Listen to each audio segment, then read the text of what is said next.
So here we have another application problem where we have a function being rotated around the x or y axis, and then we want to find the surface area of the shape created by that function. So in this one, we're looking for the surface area of the shape created by the function y equals x squared when x is between 0 and 1 and the function is rotated about both the x and y axis.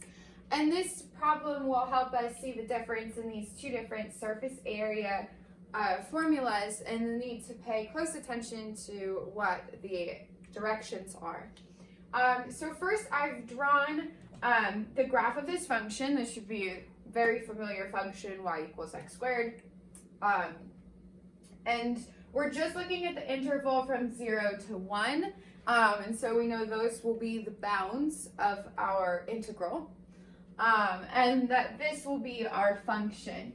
And as before, the surface area formula for when it's rotated about the x-axis, we need to know the function and we need to know the derivative of the function. So let's look first at this one. So we've rotated this function about the x-axis and we've created sort of this shape. It's kind of like a cone, but it's not really because it's flared out instead of just straight lines.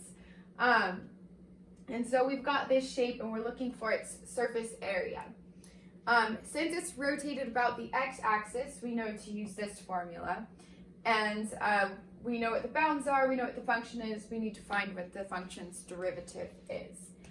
So let's go ahead and do that. So first, our function f of x is x squared.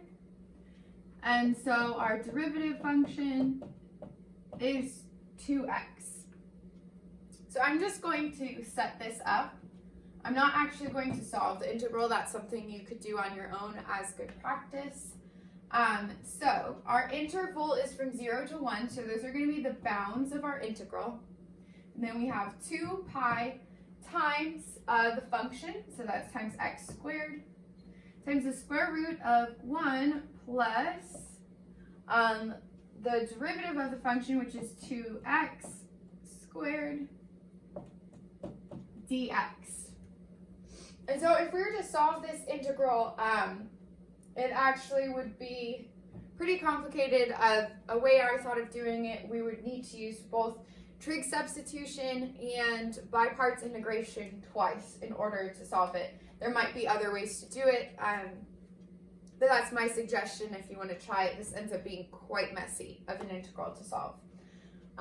So let's look at when this function is rotated about the y-axis. So down here, I've drawn the shape we end up creating. So with this function, when we rotate it about the y-axis, we create this nice bowl shape.